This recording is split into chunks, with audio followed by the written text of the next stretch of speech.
is APA style and how do you use it in your academic writing? In this video, I will explain some basic details about APA. Right now, I'm working with some teachers who are doing a master's in teaching English as a foreign language, so my examples are going to be related to that field. But if you just need to know about APA for any other reason, then stay connected because I'm sure I can help you. Okay, let's get into APA style now. APA stands for American Psychological Association. And in 1952, these guys produced the first edition of the APA publication manual. Why did they do it? It was guidance for people who want to publish in their journal, which is called the Psychological Bulletin. And they wanted to help writers produce articles which would be clear to understand and to avoid bias in language. Now we're in 2024 and APA is used by hundreds of other scientific journals, in textbooks, in academia generally, for example, papers in university classes. The manual's in its 7th edition that was published in 2019. And so that's the edition I'm going to focus on. I'm going to keep calling it a guide rather than a manual. So the APA produced this guide as a printed and digital document. It has 12 sections about the format of a paper, writing style in general, specific points, grammar mechanics. Sometimes universities in Ecuador just tell you you've got to use APA 7th edition, but they don't give you a copy of the guide or specify what parts you really need to consider. So let's try to figure that out. In my experience, most people want help to understand the advice about documenting sources, probably because we're worried about having too much similarity with other papers or even plagiarism. And it's not so easy for us to know how to do that because the articles we read in our daily lives don't document all the sources, even in a newspaper. There are some common principles which exist in every university in the world. You have to cite the sources you use in 2 parts of your paper. It could be an essay, an article, a report, a proposal, a dissertation, thesis, any assignment. But I'm just going to use the word paper here. Okay, so you're writing a paper. Firstly, you have to indicate in the text every time that the content has been influenced by another source. The source could be a book, an academic article, a video presentation, even a personal interview. You might use the exact original words, that's a quotation, or you might paraphrase the original words, or you might just summarize some main ideas and then explain that they're wrong. But in all those cases, you have to cite the original source. There are lots of good ideas about English language teaching, but not that many new ideas. So it's a good thing to demonstrate you've read and understood the existing sources. You're not the #1 expert in this academic field, so you need to document sources to gain credibility. That's why we do it. And secondly, every time you cite any source in the text, you then need to include a complete reference in a reference list that is going to be found at the end of the paper and is going to have the heading or subtitle references. And if the source is not mentioned anywhere in the text, it shouldn't be in the reference list, and vice versa. That's a fundamental principle that you've got to keep in mind. So if you're used to just including some websites at the end of your essay, that's not going to work. Firstly, you should provide citations in the text so the reader knows the source of the ideas or the findings which you're writing about.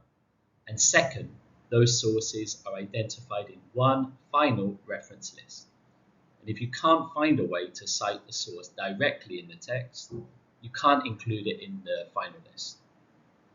The minimum effect there is that it's going to reduce your academic credibility, and worse, it will appear like plagiarism in a report such as Turnitin or Urkund.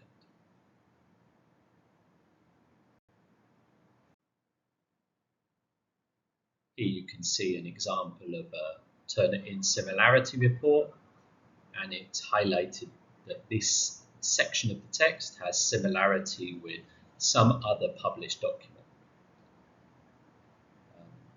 So that would be an alert because I can't see that there's any reference in the text. And so there's no way I can make a connection between that and anything in the reference list.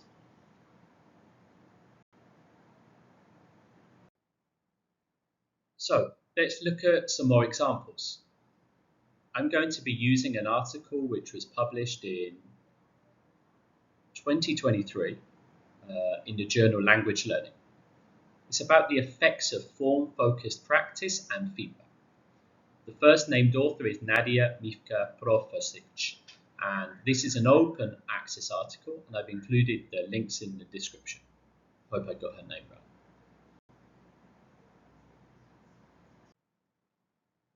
So on the first page, there's a long paragraph which refers to 7 different sources in total. If you like, you can pause the video and identify them all.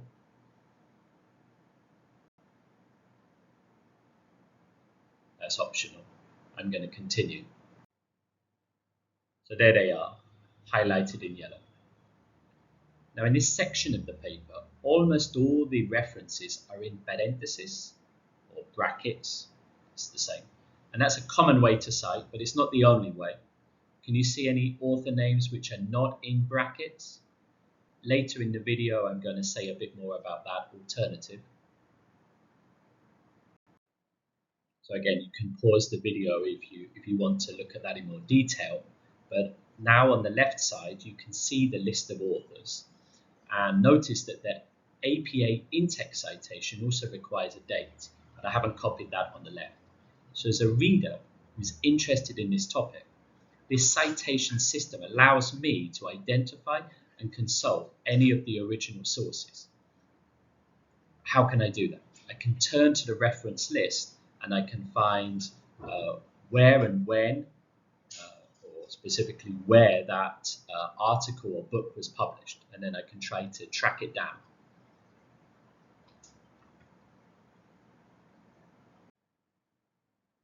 So in this article, there are 7 pages of references in total.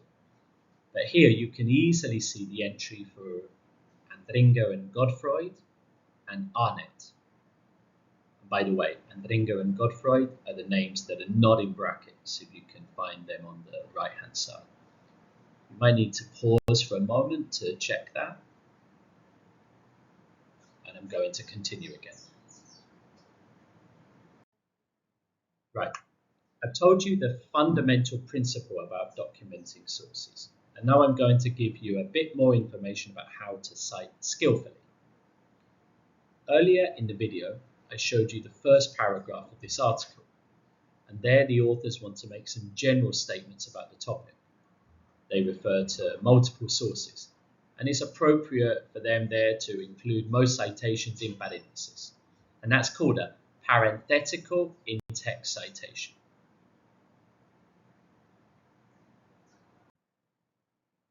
Now compare that with this extra. This is part of the literature review, and the authors are summarizing other relevant studies.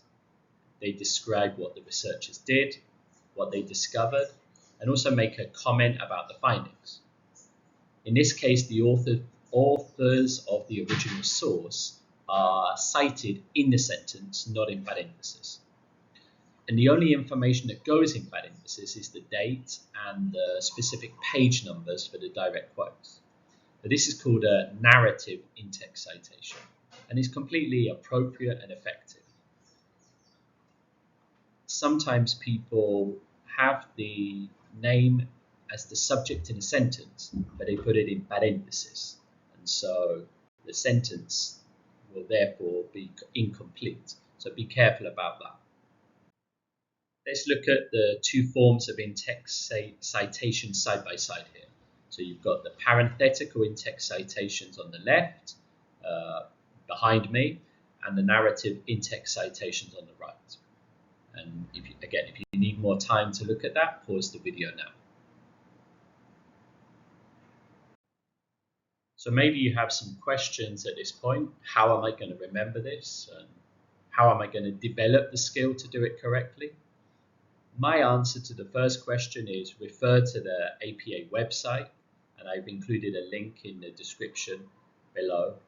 Their APA style or APA style site has clear examples, instructions about these and many more details. And maybe you're thinking, what do I do if the source has no author, no date, no page references? But there is an agreed solution or style for each case. So basically just refer to that site. And how can you develop the skill? Reading academic articles. If you make it part of your life to read articles which are relevant to your work or studies, then you'll become more aware of the way to use the references, as well as academic writing in general. And you don't just have to read in English because the standards are universal. So you can be reading in your first language, and those authors are more than likely using the same guidelines I'm mentioning here. Finally, for this video, I want to go back to the reference list. So in this case, I'm showing you a page from a student paper.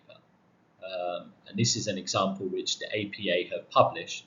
And I've also included a link in the description below for that. And this page includes a reference to a book, a report, a journal article. There are sources by one author, by 2, 3, 4 authors, by organizations, and there's even a YouTube video. And you can see the references are ordered alphabetically. The second line's indented, so it's easier to find the source. And you can also see where possible, a DOI is included. And if not, a URL or a website. It would take a lot longer to explain all of those details, but I want to reassure you that if you go on that website and look for the information about the references, you'll find more details. And so yes, it does take a bit more time to find that information and to format your page perfectly, correctly, but there's no excuse for not doing it because the information is there and the examples are there as well. And not just on the APA site, but lots of universities have videos, probably longer than this one, and other guidelines, published guidelines to help their students to achieve this. So it's a challenge that people are facing and trying to deal with all over the world. And the main aim behind it is to have some uniformity, to make the information easier to find as soon as you understand the process and the system. Okay, that's an overview of APA style, APA style, with a specific focus here on documenting sources. And I hope it was helpful for you. If you'd like more videos, you can click on like and subscribe. Good luck with the paper you're writing now. Don't forget about our courses and training. You can visit our website or our Instagram page to find out more. Thanks a lot.